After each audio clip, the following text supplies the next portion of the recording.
तो अभी वीडियो चल रही थी, थोड़ा डिस्टर्बेंस आ गया था, मैं उसको दोबारा से वीडियो को आगे बढ़ा रहा हूँ।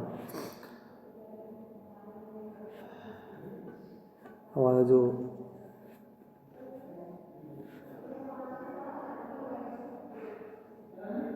सिलेबस मैं आपको बता रहा था, फर्स्ट यूनिट में जो बताई थी, सेकंड यूनिट में बताई थी, थर्ड यूनिट देखेंगे जिसमें हम स्क्यूनेस और डिस्पर्शन पढ़ेंगे, जिसमें range, quartile, deviation, mean, deviation and their coefficient, standard deviation, coefficient of variance, skewness and its coefficients, ये सब पढ़ेंगे। फोर्थ यूनिट में हम कोरिलेशंस पढ़ेंगे, जिसमें कार्ल पियर्सन का कोरिलेशन पढ़ेंगे, प्रोबेबल एरर पढ़ेंगे, interpretation of coefficient of correlation, rank difference method and concurrent deviation method, ये सब पढ़ेंगे। और फिफ्थ यूनिट में हम एनालिसिस ऑफ टाइम सीरीज पढ़ेंगे, जिसमें हम component of time series, calculation of square trend, moving average method and method of least squares पढ़ेंगे, इंडेक्स नंबर पढ़ेंगे, जिसमें हम unity of index number, problem in the construction of the index number and sample and weightage index number, base of shifting Fisher ideal index number and test of reversibility पढ़ेंगे। ये सब हमारा syllabus रहेगा जो हमें पढ़ना है। तो स्टार्ट करते हैं फर्स्ट यूनिट से। आज फर्स्ट यूनिट में जो हमें पढ़ना है, स्टार्ट करते हैं इंट्रोडक्शन से। इसमें हमें क्या क्या टॉपिक हम कवर करेंगे, फर्स्ट यूनिट में हमारा क्या क्या टॉपिक रहेगा जो हमें कवर करना है वो देख लेते हैं हम, है ना। क्या क्या हमारे टॉपिक होंगे, क्या क्या हमें फर्स्ट यूनिट में आज की इस वीडियोस में हम कवर कर रहे हैं। सबसे इस चैप्टर्स जो पहला चैप्टर है इंट्रोडक्शन, इसको हम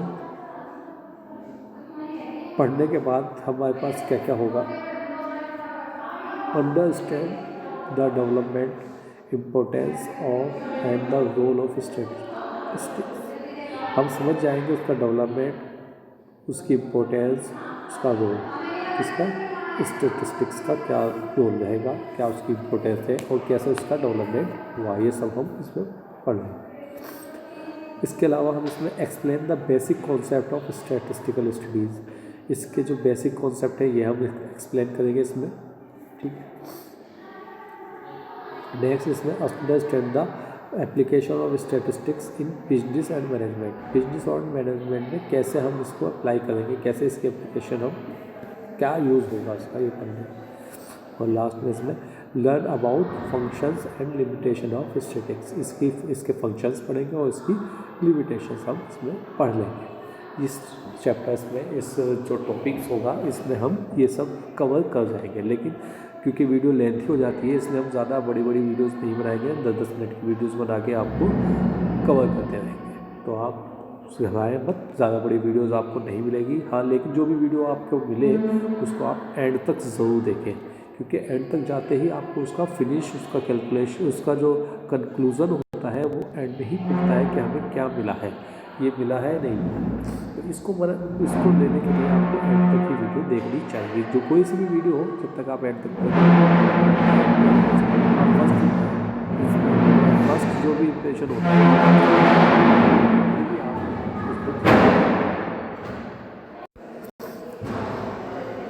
तो स्टार्ट करते हैं आगे पढ़ना। सबसे पहले है हमारा इंट्रोडक्शन, जो हमें पढ़ना है कि इंट्रोडक्शन यूनिट के अकॉर्डिंग हमारा क्या इंट्रोडक्शन है, इंट्रोडक्शन कैसा, अपने सब्जेक्ट का क्या इंट्रोडक्शन है, कैसे हमारा क्या रहता है, इस तरह से हम अपना सब्जेक्ट बनाएंगे।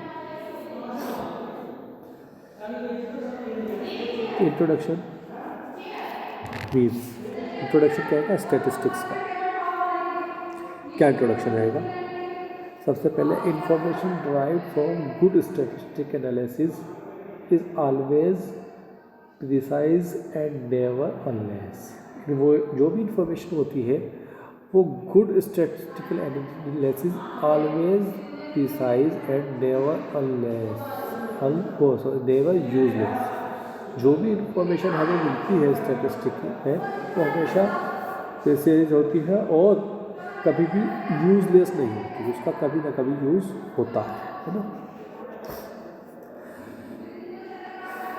One of the primary task of a manager is decision making, है ना।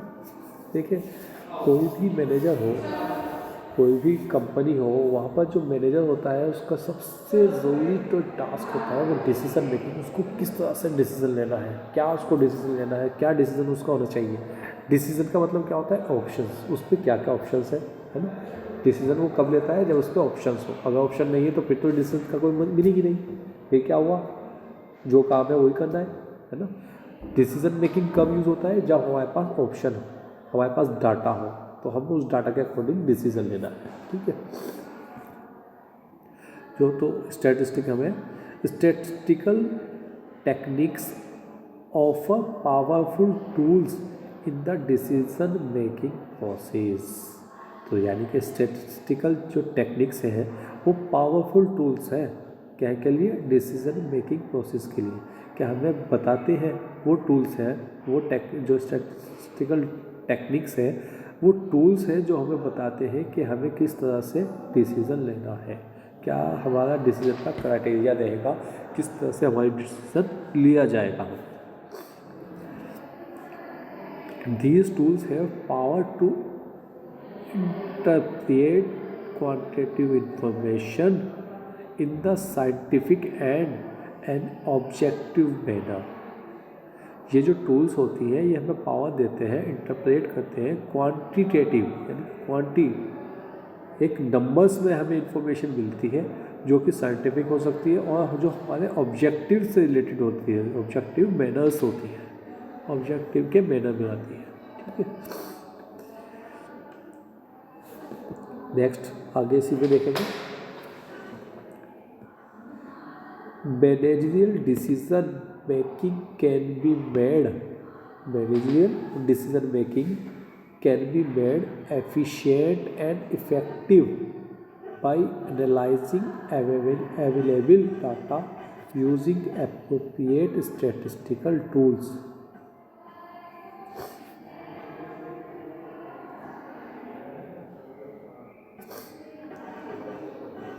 Statistical tools not only have application in research but also in other functions area like quality management, inventory management और financial analysis, human resource planning and so on. देखिए managerial जो decision होते हैं वो हमें efficient बनाते हैं, है ना, हमारी एफिशिएंसी को इफेक्ट करते हैं, हमारे उन्हें एनालाइज करती है, उसके अवेलेबल डाटा के हिसाब से स्टैटिस्टिकल टूल्स पे उनको डालकर उसको एबल बनाते हैं। अच्छा स्टैटिस्टिकल टूल्स जो होते हैं वो रिसर्च के लिए नहीं होते, खाली रिसर्च मतलब कोई हमें चीज़ ढूंढनी है उसके बारे में रिसर्च करनी है उसी के लिए नहीं है। ये जो होता है ये यूज़फुल होता है क्या के लिए, क्वालिटी मैनेजमेंट यानी कि क्वालिटी, कोई भी हम प्रोडक्शन कर रहे हैं उसकी क्वालिटी का मैनेजमेंट करने के लिए भी यूज़फुल होता है। इन्वेंट्री मैनेजमेंट यानी कि स्टॉक के मैनेजमेंट के लिए भी यूज़फुल होता है। फाइनेंशियल एनालिसिस के लिए कि हमारा जो खर्चा हो रहा है वो कम ज़्यादा तो नहीं है उसके लिए भी यूज़फुल है। ह्यूमन रिसोर्स प्लानिंग के लिए कि हमें कितना आदमी रखने हैं कितने नहीं रखने हैं, कैसे उनका डेवलपमेंट करना है, उसके लिए भी यूज़फुल होता है।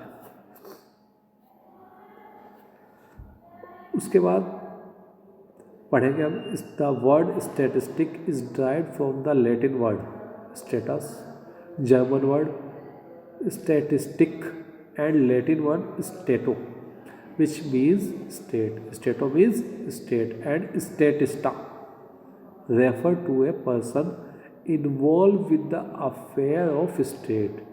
जो स्टेट के लिए अफेयर, स्टेट मीन्स एरिया है ना, उसके लिए जो पर्सन इन्वॉल्व होता है उसे कहते हैं स्टेटिस्टा।